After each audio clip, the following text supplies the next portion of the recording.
Good evening and welcome to the April 12, 2023 regular meeting of the Holland City Council. I'm Mayor Nathan Box. I'm going to call this meeting to order. Kathy, would you please call the roll? Byrd. Freeman. Here. Peters. Here. Corbin. Here. Coronado. Here. Arnshorst. Here. Hoekstra. Here. Raymond. Here.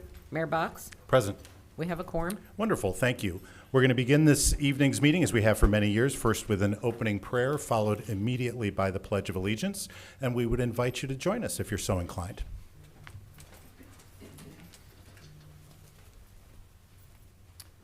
Please pray with me if you're so inclined. Lord, thank you for a glorious day. Thank you for reminding us of the joy of the changing seasons, of rebirth, of renewal, that a long cold winter and darkness can bring light and warmth and growth. Lord, help us as we do the work of the people of the City of Holland. Help us to be mindful of their needs. Help us to speak graciously with one another and think long before making decisions, and make the best decisions that we can for those that we represent. In your name we pray. Amen. I pledge allegiance to the flag of the United States of America and to the republic for which it stands, one nation, under God, indivisible, with liberty and justice for all. Next item on our agenda are our consent agenda items. These are items that are considered to be fairly routine, and they have been reviewed by council members as part of our packet prior to the meeting, and they will be enacted in one motion unless a member of the general public or a member of council asks for an item to be removed from the consent agenda and placed in its regular order on the regular agenda. But before I ask for that, Kathy, would you please review the consent agenda for us? 4A, absence excused. 4B, approval of minutes, March 15, 2023 regular meeting and March 22, 2023 study session. 4C, oaths of office. 4D, Holland Board of Public Works, valuation of insurable property. 4E, city clerk, claim filed against the city. 4F, city clerk, annual license renewals 2023-2024. 4G, city clerk, annual liquor license renewals. 4H, purchasing downtown, bark mulch award bids. 4I, finance department, quarterly investment report. 4J, purchasing, mechanical services, award bid. 4K, purchasing, mechanical systems control, award bid. 4L, finance, set public hearing for Holland Energy Fund budget, May 3, 2023. 4M, finance, valuation of insurable property. 4N, public safety, purchase of replacement canine dogs and transfer of canine ownership. 4O, human resources, MERS defined benefit and combined contribution plan amendments. 4P, management administrative services, revocable license agreement, monitoring wells, Michigan Avenue, West 27th and West 28th Street. 4Q, management and administrative services, revocable license agreement, use of public right-of-way known as Goldenrod Ave. 4R, management administrative services, fiscal year 2023 strategic plan and business plan, quarterly progress report. 4S, management and administrative services, request for display of city-owned artifacts. 4T, management and administrative services, establishment of a neighborhood enterprise zone at 37 Central Ave, set public hearing for April 19, 2023. Great. Thank you, Kathy. Is there any member of the public that would like to have an item removed from the consent agenda and placed in its regular order on the regular agenda? Seeing none. Is there any member of council that would like to have an item removed from the consent agenda and placed in its regular order on the regular agenda? Seeing none there either. What is the pleasure of council in regard to the consent agenda? Move to approve a said consent agenda. Moved by Coronado. Is there support? Support. Support by Arnshorst. Any discussion? Seeing none. Kathy, would you please call the roll? Vreeman. Yes. Peters. Corbin. Coronado. Yes. Arnsworst? Yes. Hoekstra? Yes. Raymond? Yes. Mayor Box? Yes. Motion carries. Great, thank you. Next item on the agenda is public comment. Under the Open Meetings Act of the State of Michigan, we give the public the opportunity to speak to council or to any of our boards, committees, or commissions at any of our meetings, which are all open meetings. We do have some limitations in regard to the public comment, however. Each person may only speak once. You have 5 minutes. There are 3 lights on the dais in front of me. There's a green light, a yellow light, and a red light. The green light means you're doing well on time. The yellow light means you have 1 minute left, and the red light means your time is expired, and we are strict about that. We ask that you approach the podium and you state your name and the municipality in which you live, and please direct your comments to City Council. And this is not a time where we answer questions or engage in discussion, but it's an opportunity for you to speak to us about whatever it is that you would like to. So if there's anyone here who would like to address council at this time, please come forward.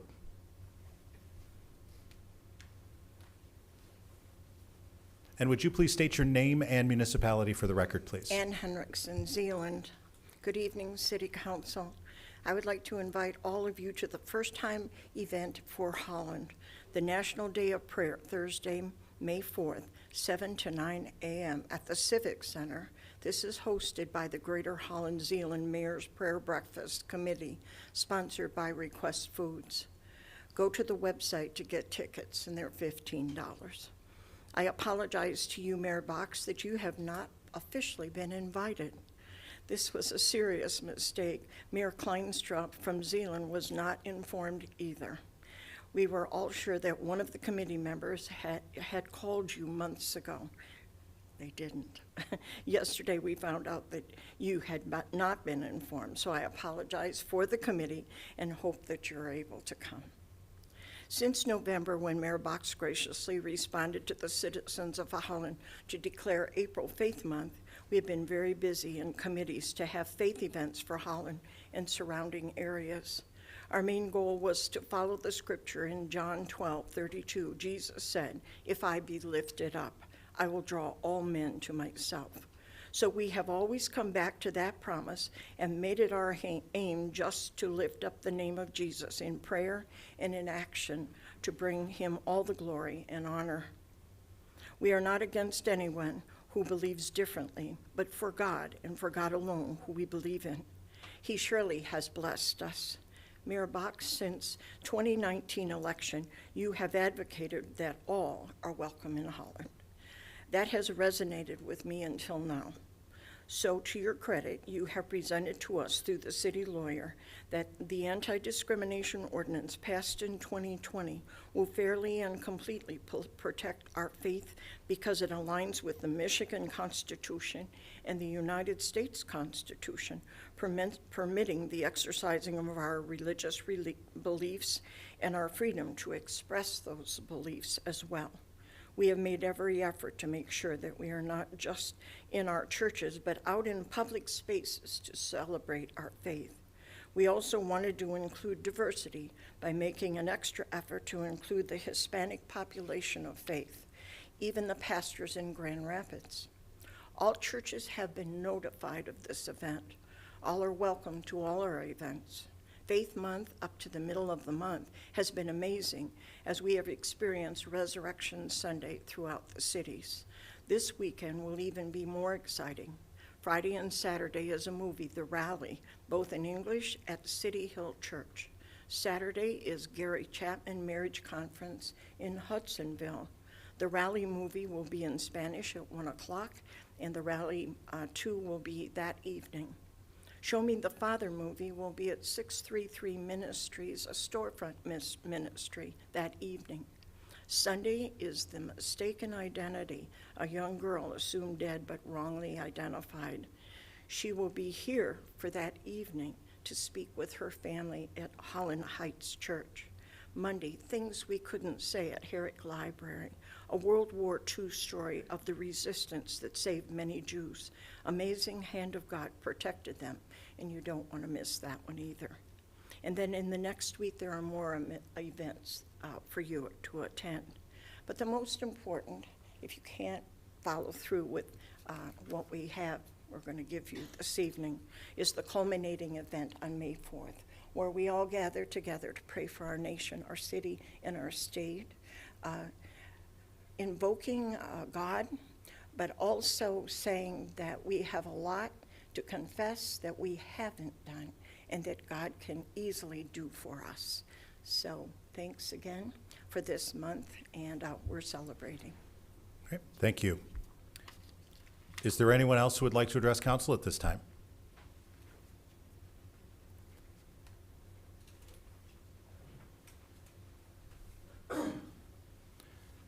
And would you please state your name and municipality for the record? But before you start, I happen to know you're one of our HIAC students. So I've got a couple of other things for those people who don't know.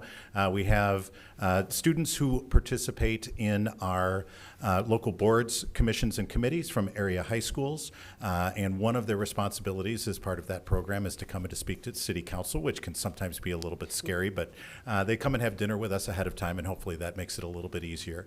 But as mayor, I take a chance to say I want to know a little bit more about you, and that would be your name, the school that you go to, what you are doing with HIAC, and then if you have any plans for the future. And if you don't, that's okay too. I'm Christoph Manderfield, and I go to Black River, and I'm in the environmental club. So right now we're kind of just, I guess, wrapping things up. We got the beach cleanup, which is this Saturday, 1 o'clock. So Great, yeah. wonderful. Oh, and where I already know, but I want the public to know too. Where are you Oh. going to go to school? Central Michigan. Fire up. Yeah. Go right ahead. So I wanted to talk about the fishing line. Actually, one of the monofilament for a fishing line. And I mean, personally, I like to fish a lot, and I think that's one of the things that people don't realize how much fishing line can take away the wildlife in the water, and especially Holland Park.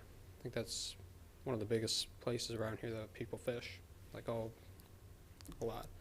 And I always thought about that, maybe about like that there could be somewhere where you could put all the fishing line, somewhere like on each side of the boardwalk or just in the middle, because that's one of the things that I see like there all the time, or I mean anywhere for fishing, you see it.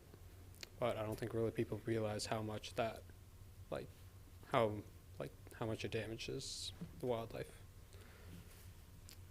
So, Great. Well, thank you very much. thank you. Have a great night. Is there anyone else who would like to address council at this time? And would you please state your name and municipality for the record, as well as the school that you attend, what you're doing with HIAC, and if you have any plans for the future? Okay. So my name is Angel Venegas. I'm from Holland, Michigan. And so I go to Holland Christian High School. I'm a junior. So I don't have any plans, like college-wise, after that I thought of so far, because I have time. So, but I'm with the Human Relations Commission. So. Great. Thank you for that. Yeah. And anything else you'd like to talk to us about? All right. Great. Thank you very much. Oh, I'm sorry. No. I thought you meant with the questions. I'm sorry. I was going to say, Joan's not here, but I bet she's going to watch. So yes, Yeah, yes. mhm. Is there Yeah, anything I'm else sorry. you'd like to talk to us Yes. about? Yes. Yeah, I'm sorry. Okay, so I just came here to talk about Holland and housing, which I'm pretty sure you guys have pretty much heard of a lot. But so as we know, Holland isn't the most affordable place to live. There's a lot of new development going on downtown and around the city, and even like on Holland Township across the bridge. But a lot of it isn't affordable. And being with the Human Relations Commission, we deal with a lot of tenant and landlord issues. And a few months ago, we had a lady come in, and she kind of just talked about the string of very bad landlords that are in this city, and just how they kind of abuse their power over their tenants. But in abusing that power, they, hike up prices, especially on a lot of people who can't afford that price hike. A lot of them are like single parents, or a lot of them rely or have low incomes, most of them with children. So obviously that does make it very difficult for people to live in the city and be a functional member of society, because you can't really do stuff. You can't really participate in government or just in normal life if you don't have a place to live, if you don't have those basic necessities for you or your family. She talked about how renting in downtown Holland is just as expensive as in downtown Chicago, which we know is pretty expensive. So that really does say a lot about our city. And there's a lot of people that want to live here. I think, personally, I really love the city that I live in. I think we do many things right, but I think there's things that we could focus on and we could do better on, especially when it comes to housing and making that affordable, and probably focusing on projects that ensure that people that make lower incomes or people that rely on one income can have a place to live, and that they are not scared of like, oh, well, I can't afford this place and I can't afford this place. So I think as a city, I think we should focus on that and just kind of help tenants. I think in our city, we focus a lot on homeowners, which is not a bad thing. Home ownership is really good.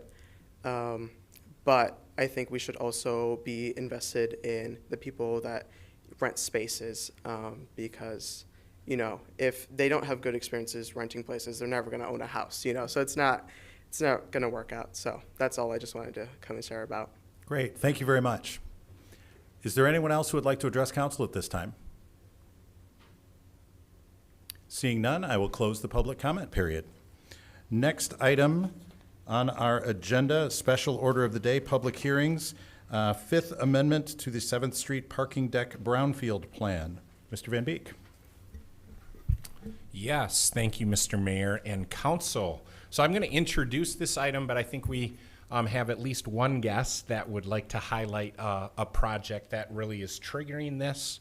And then I know that we've had conversations with you as council about the importance of opening up this plan for public infrastructure also. So yes, this is the Fifth Amendment to the Brownfield Plan. And originally, this is the project that started the 7th Street parking deck. That was triggered with some of the initial investment was the Courtyard by Marriott project and some of the buildings right in that area, the renovations there. And the Brownfield is a really fantastic tool that's extended to us by the state. And basically what it allows is that if you have a description of a plan that first is submitted to the city and then goes through our Brownfield Redevelopment Authority, a subcommittee that you established, and then comes to you at council, and then if you would recommend it, it goes on to the state. What it does is it allows a financing tool, if you would, that takes the increased investment of new investment in the city, and it allows a capture of the increased value of those taxes. And again, it's not all of the taxes.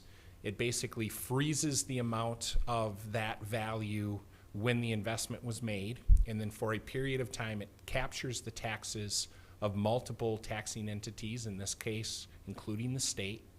And then what happens is the brownfield comes because it allows and encourages that development may be done in an area that had prior development in it, maybe is a more difficult area to redevelop or build, rather than kind of the opposite of a brownfield, right? Metaphorically, at least, is a green field where it's just a clean site that never was built on before. And in some ways, building in green sites can be cheaper, at least it seems like in the short run, I always like to remind people, than taking a look at redevelopment in other areas.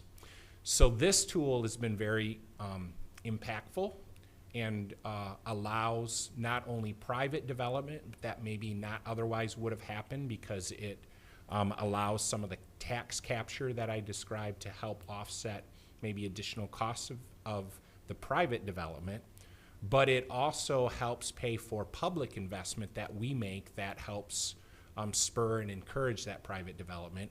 The first one here obviously being the parking deck, but in this case, it's the significant investment that the Holland Board of Public Works and the city is making in 6th Street. So we have specifically been working towards this project for many years.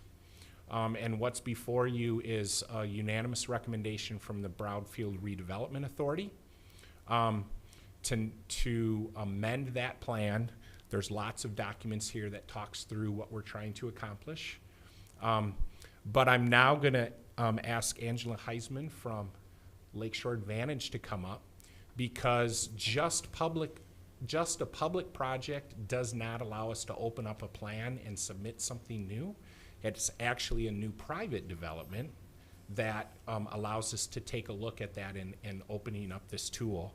And Angela can talk us through the very exciting project that they have that we're also very much supporting in this proposal.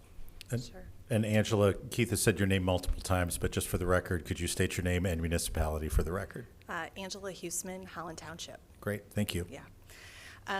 We are very excited about this project, and part of the reason is because we have been piloting a business incubator through Lakeshore Advantage's brand Surge for the past year. We're the executive director of the Smart Zone, and we administer all of the startup activity through the Smart Zone and beyond what that could bring. And so this project has really had a vision cast for it several years ago, prior to even COVID starting. The owners of this property at 7th and College had come to us and said, what do you think about an innovation center? Would Lakeshore Advantage want to be involved in that? And this was 2019, and that time we said no. We're just signed a long-term lease at our current location. We really are operating virtually with this, the services that we're providing through Surge, and that's going well. We don't have the capacity to be able to build anything larger at this point, but let us know how it goes. We're supportive of this project. And then COVID happened 6 months after that conversation. And so by the time that we had come along a ways in some of the programming and the execution of and the growth of Surge and our startups in the area, we were starting to change our minds a little bit about this possibility of having a physical business incubator for our startups.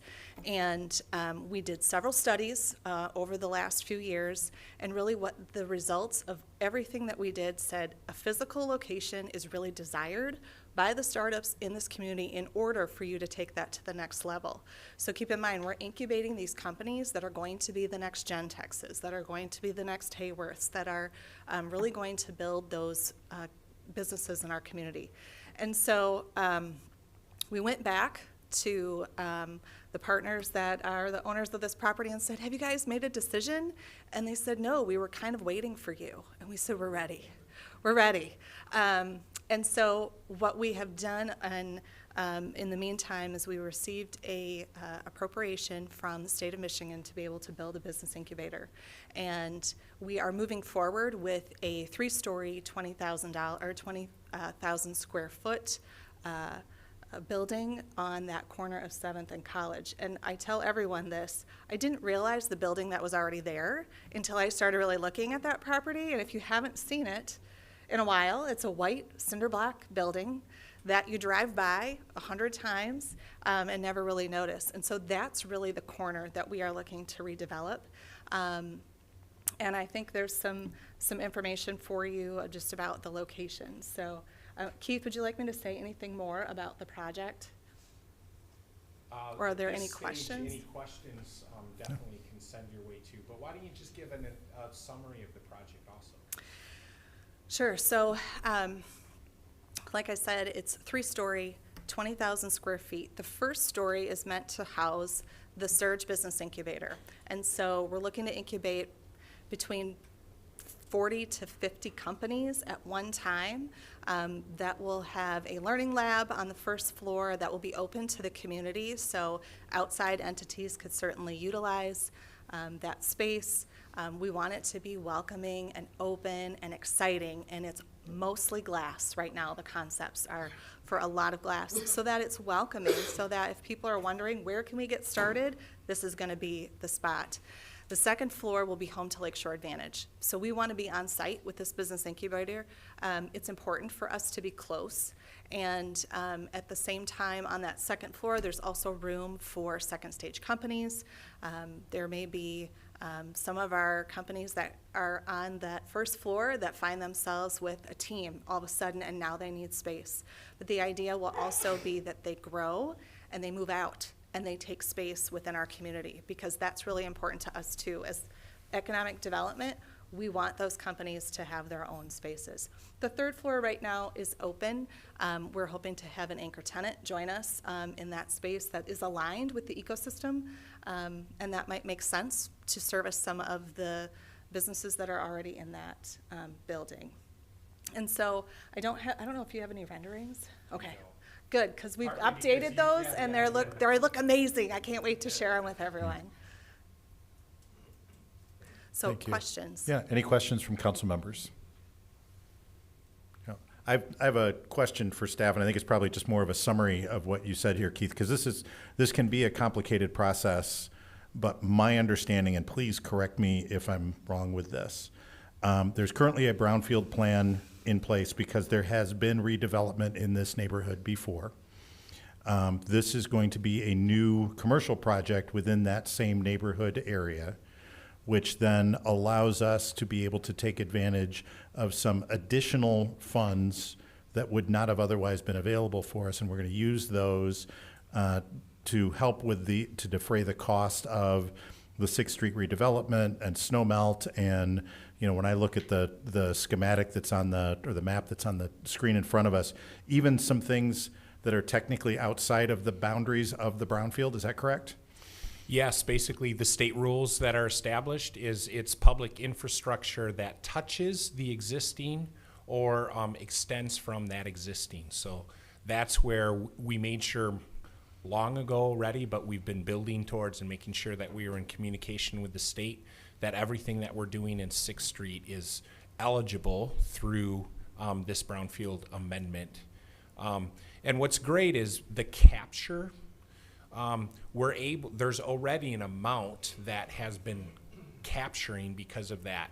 So really that engine, if you would, of capturing that is already fully engaged. So that's where the additional payback for not only the Lakeshore Advantage project, but the public infrastructure, really, it's not extending it that much longer. All that detail is in your packet. So it's a great opportunity and definitely something we recommend. So we're doing a major project down there on 6th Street. I sent you a picture yesterday of earth being moved already in that area. We're going to be tearing up 6th Street. We're going to be tearing up part of College Avenue over the course of the next summer.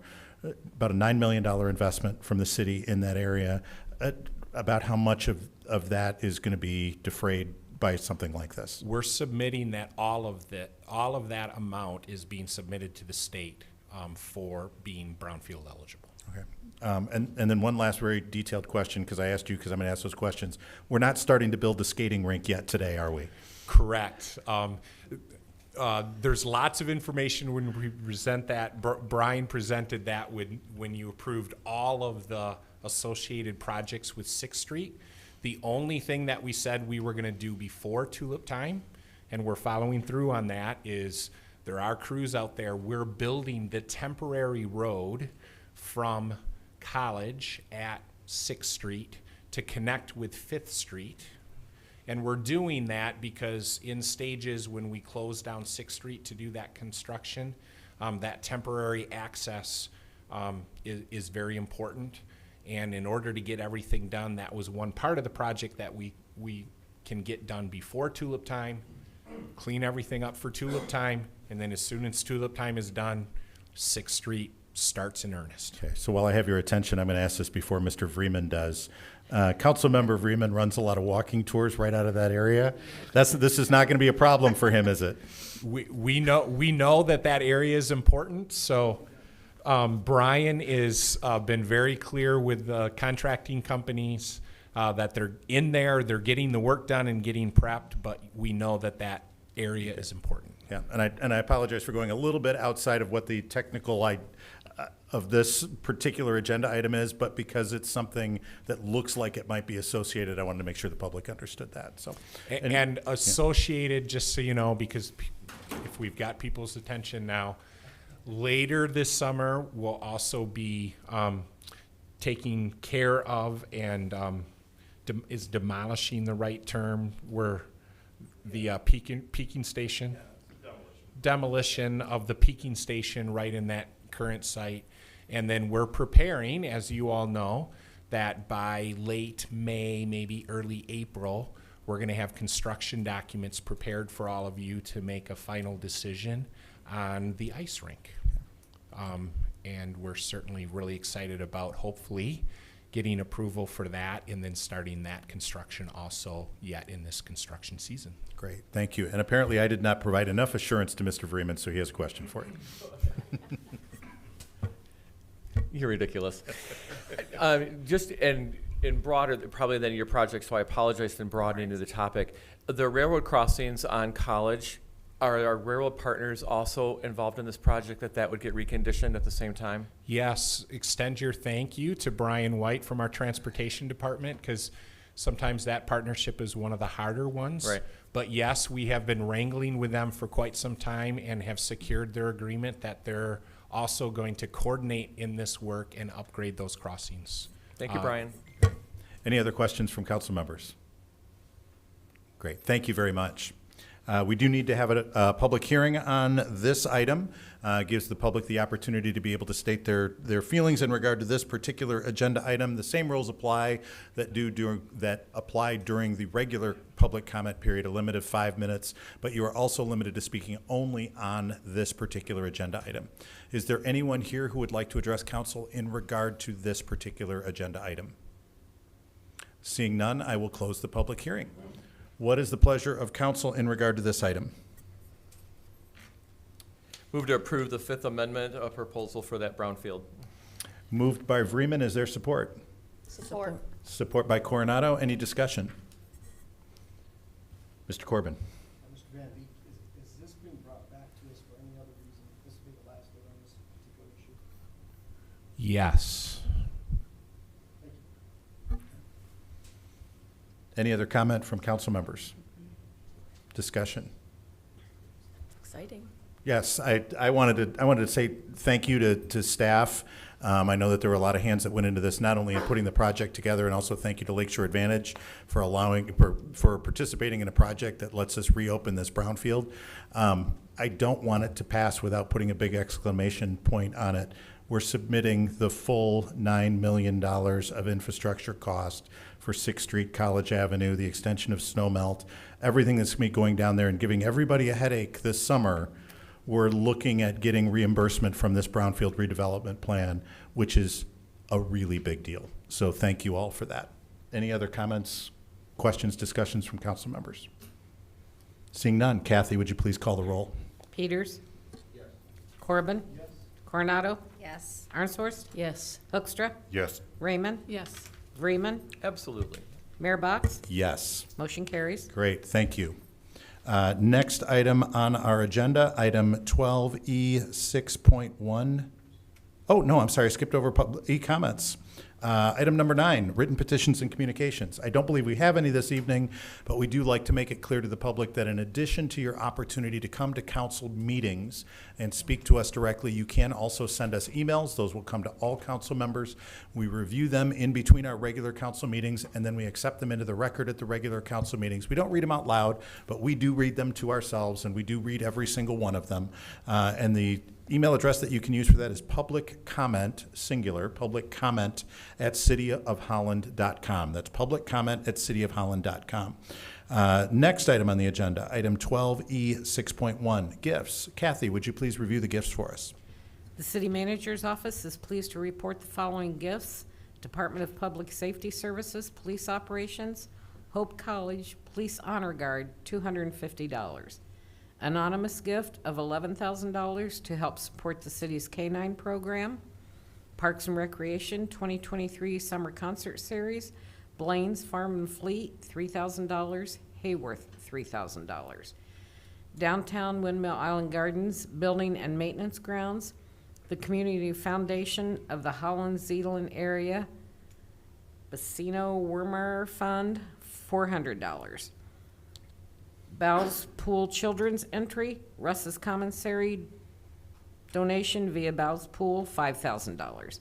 It is recommended that these donations be accepted with appreciation, credited to the appropriate account, and an expression of gratitude be forwarded to said donors. Great, thank you, Kathy. What is the pleasure of council in regard to the gifts? Move to approve said gifts with a token of our appreciation. Moved by Coronado, is there support? Support. Support by Aaronshorst. Any discussion? All those in favor say aye. Aye. All opposed, same sign. Motion carries.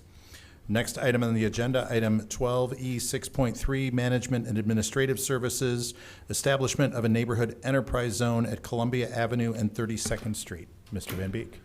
You may have skipped over 6.2. Sorry, Oh, I did. Mr. I'm Mayor. sorry. Thank you. My circle was too big. Item 12E 6.2, Proposed Fiscal Year 2024 Budget for Review and Set Public Hearing. Really? This was important enough that we had to actually do this one? It is kind of a critical function, but we will spend more time on this tonight and tomorrow night, so I'll keep it very brief in that what this step does is basically just announces to the community. It releases a lot of information that we're going to be reviewing more in budget review session tonight. This just sets the public hearing date for the public they certainly can be involved in the budget review sessions, but to make their comments. And then we hope that there's a recommendation and maybe action by council on that date on May 3. Great. Thank you. Any questions from council members? What is the pleasure of council in regard to this particular item? We adopt the resolution as presented. Moved by Hoekstra. Is there support? Support by Coronado. Any discussion? I just want to say I was a little facetious at the beginning. This is the most important thing we do all year. And we're not only having a budget review session tonight, but tomorrow night as well. So it's a twofer. So anybody who wants to join us tonight or tomorrow night or both nights, they are welcome to come. It's great information to find out what's going on at the city. And this is the most important thing that we do all year long.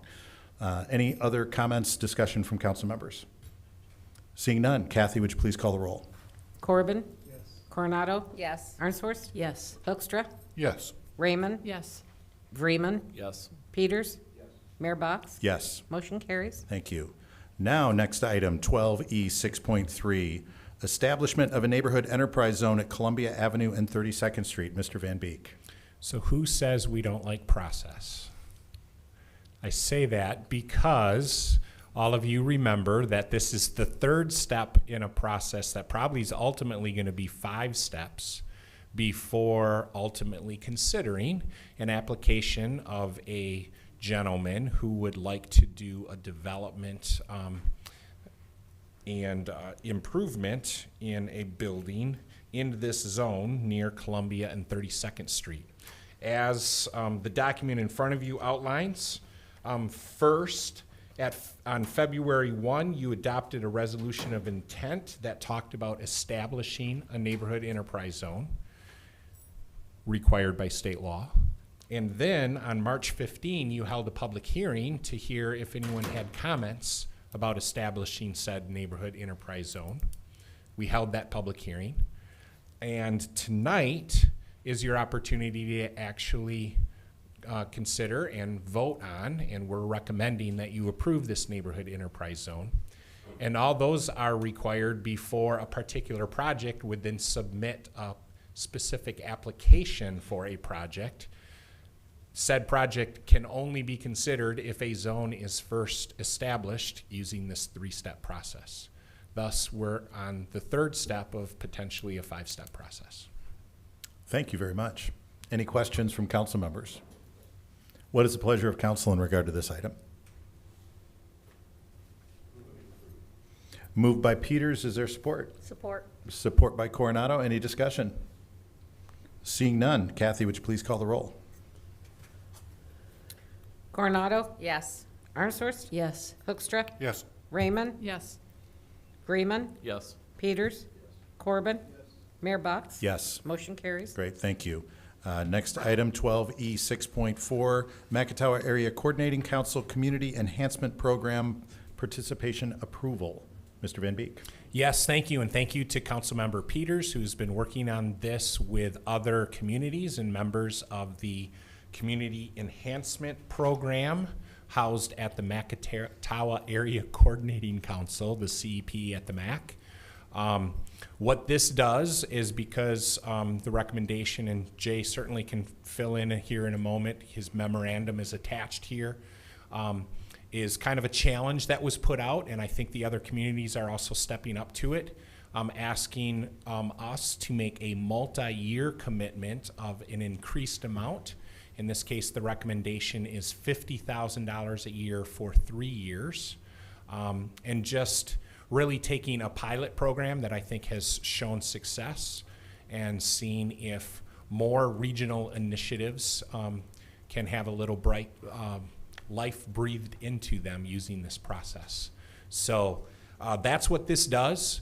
I will say, you know, current councils can't fully commit future councils to, you know, appropriations, but I think this is a commitment, a good faith commitment, that I think it's important for you to at least signal that you're looking to do this over 3 years. And I will say that the first year of this 3 years is in the budget that we're about to start reviewing with you this evening and tomorrow night. So with that, anything else, Jay, that has done the work on this and has a memo that's associated? I think that was well stated. I think further, I would just say that, you know, there are 9 units of government, I think, in the MAC. 5 currently participate in this program. The different units of the MAC all have different kind of lands, and there may be more farming and less urban. So we don't all have the same issues. But I think as this one of the fastest growing areas in the state of Michigan, the issues sometimes we face, a lot of, if people want to come to their unit of government and say, will you help us fund this, will you help us do that? Well, you really can't give tax dollars away to different causes, but the whole intention of this was to create funds where, in good faith, these units of governments could come together, and then they become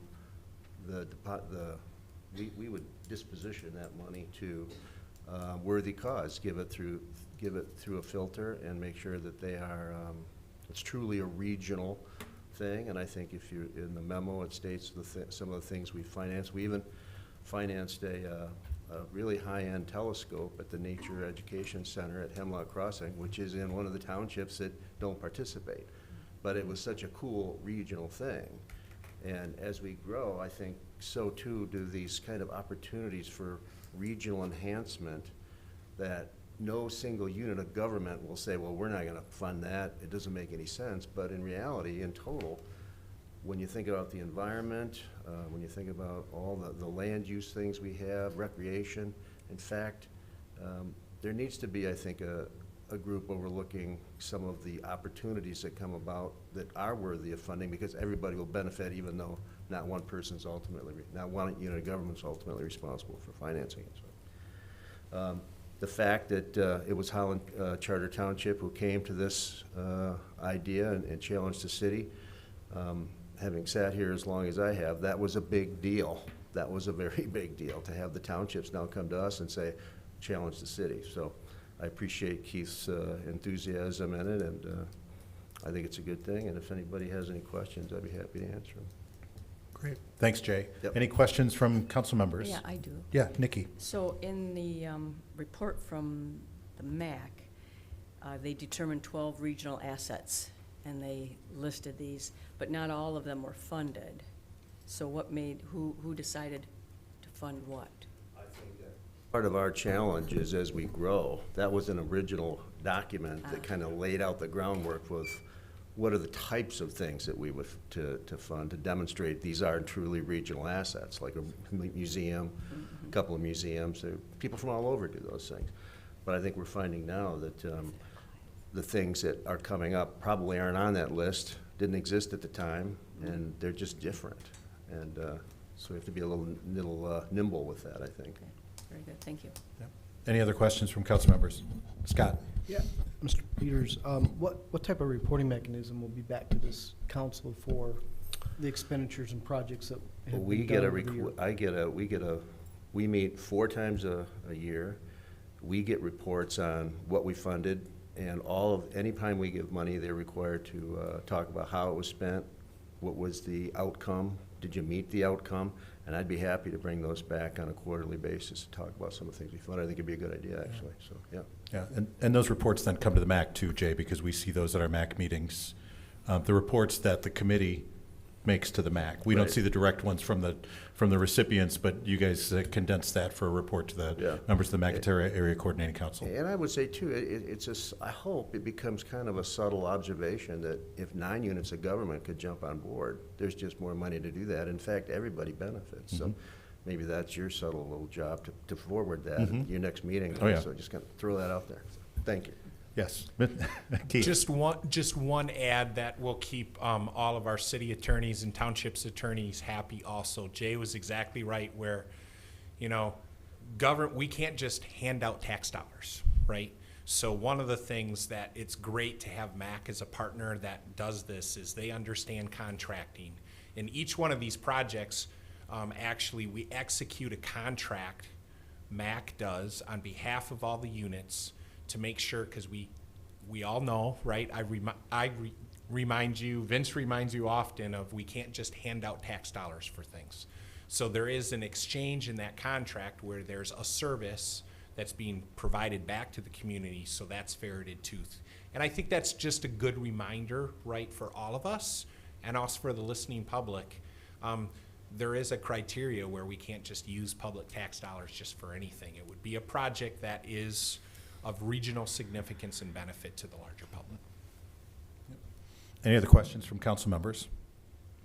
What is the pleasure of council in regard to this item? Motion to support item 6.4, McIntyre Area Coordinating Council, Community Enhancement Program.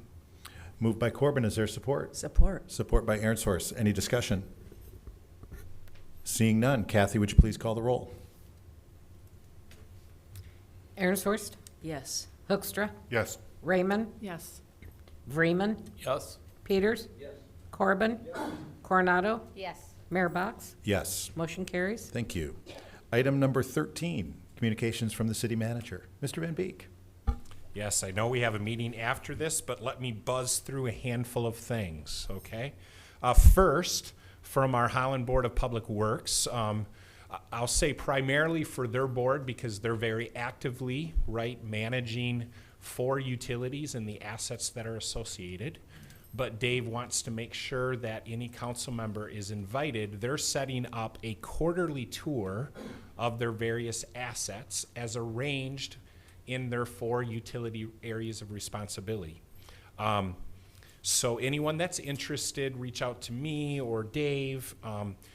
Next Thursday, April 20, at 9 o'clock in the morning and extending past lunch to maybe 2-ish, depending on how many questions there are and how long in detail Dave is in answering the questions. I owe him a couple.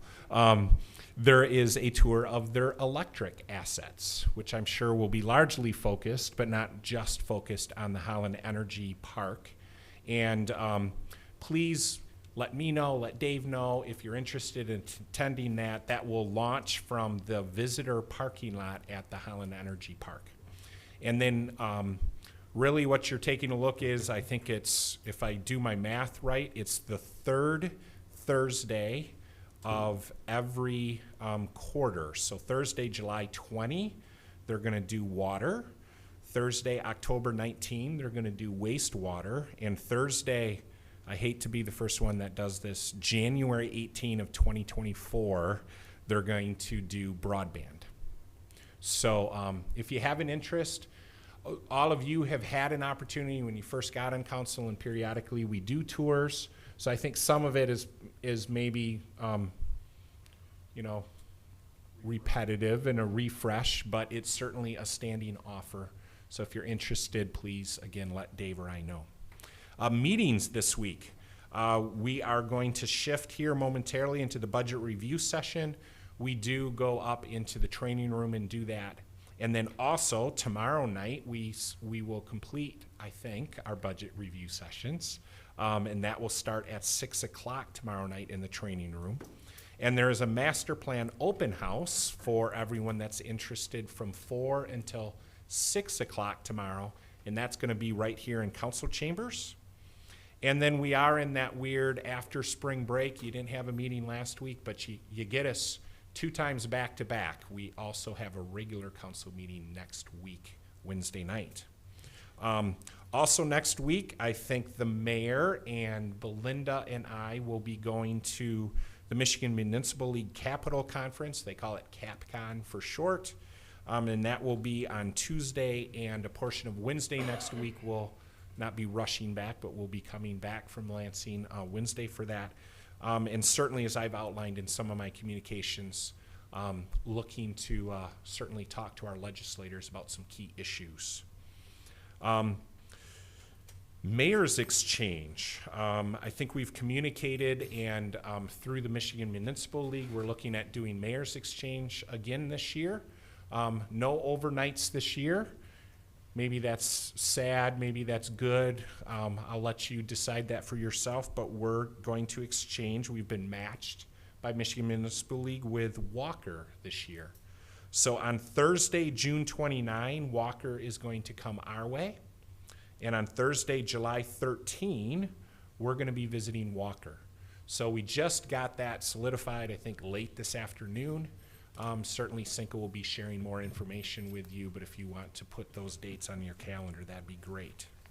And then the final thing, because I've certainly been a little bit on the speakers tour and receiving a lot of phone calls and meetings with citizens, which is great. Questions about the Waterfront Holland ballot initiative, and maybe just a few things that I would say for the listening public to get more information. I would always suggest going to www.waterfrontholland.org, which is the site that we've used for now going over 5 years to track the Waterfront Holland initiative all the way from the beginning to where we find ourselves now. And one of the most recent things, I really don't like to push something that I was a part of necessarily because I don't love it, but I did a podcast with our public information coordinator, Marianne Manderfield, that we've been putting out there that hopefully is a relatively succinct way to really talk about that entire 5-year process that got us from there to this question for the community right now. And one of the things that I highlight in there is the very shared importance, I think, from everyone about the importance of public access to the water, and really with any proposal moving forward, the importance of making sure that we preserve that public access.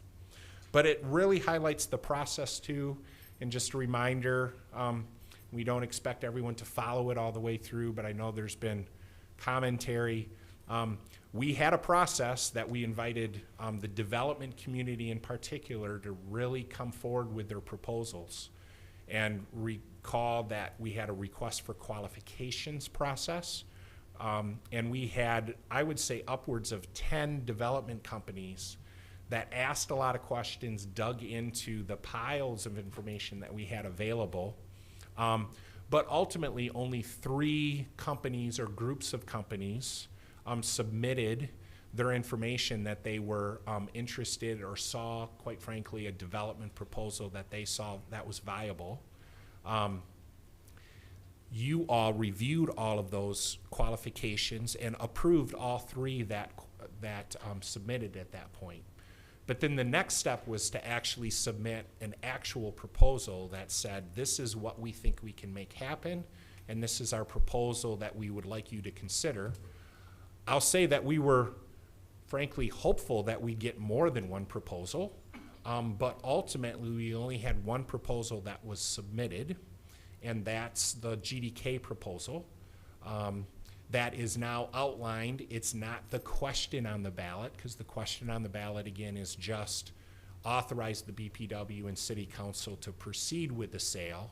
But we understand and know that the concept of GDK very much is part of the consideration. So the podcast, I think, explains some of that complication and that process that gets us to that point. So just thought if anyone's listening out there, maybe that's a good source of information. And I'm sure that all of you and I continue to be available if anyone has questions leading up to that May 2 vote. And sorry for taking a long time with a lot of those announcements, but that's all I have. Thank you. Great, thank you very much. Appointments and communications from the mayor. I do have some appointments this evening. I am recommending that the City Council approve the appointment of Fred Van Antwerp to the Neighborhood Improvement Committee with a term expiring June 30, 2023, and to accept the resignation of Thomas Scheible from the Neighborhood Improvement Committee effective September 29, 2022. And what is the pleasure of council in regard to that recommendation? Moved by Peters. Is there support? Support. Support by Hoekstra. Any discussion? Yeah, I just wanted to say something. Yep. Just like with the gifts that we have every week, we have people volunteering. Every week we have people volunteering for committees, and I'm so glad to see Fred coming back around. He's been he was on the Board of Appeals and the Planning Commission for a long time. I ran into him at the grocery store today, and he read the blueprint for flourishing neighborhoods and said, "I want to be a part of that work." So excited to see that happening, and people do that every week. So I think we're doing some really good work here. Yeah, great. And thank you for that. And this is true about all of the folks that we appoint, but I don't always know them as well as I know Fred. And I knew Fred just as a committee member before I actually learned what his background was. Fred has an incredible breadth and depth of experience in governmental work, and he's retired and has stepped forward and is absolutely amazing at what he does, and doesn't have to spend his time helping the city of Holland, but certainly does. And he, along with all of the other great members of boards, committees, and commissions, we really do appreciate the work that they do. Any other comments from council members? All those in favor, say aye. Aye. All opposed, same sign. Motion carries. And I do have a proclamation this evening in regard to Fair Housing Month. And whereas housing access and opportunity is critical for families and represents a measure of community stability, health, and economic prosperity. And whereas the Civil Rights Act of 1968 and the Fair Housing Amendments of 1988 made discrimination in housing transactions unlawful by prohibiting discrimination in housing transactions because of race or color, national origin, religion, sex, disability, and familial status. And whereas the City of Holland demonstrates its extended commitment to fair housing through Ordinance 1784, which states that no person or persons shall discriminate against any person or persons within the city, specifically in the areas of advertising, listing, showing, inspection, negotiation, purchase, sale, exchange, ownership, or financing an interest in real property, or the leasing or occupancy of real property on the basis of age, race or color, national origin, disability, marital status, education, familial status, sex, sexual orientation, gender expression, gender identity, height, weight, marital status, religion, and source of income. And whereas the city's Human Relations Committee and community neighborhood teams serve the residents of Holland by investigating and advocating for fair housing law and providing thorough inspections consistent with state law requirements. And whereas in keeping with the city's mission to maximize livability, the city works with the Fair Housing Center of West Michigan to further our commitment to fair housing. And whereas the Fair Housing Center of West Michigan in the last 5 years has opened over 86,000 housing units from discrimination throughout the Lakeshore region. And whereas we continue to be committed to fair housing, serving as strong advocates in equal housing opportunities for all current and prospective residents in law and deed.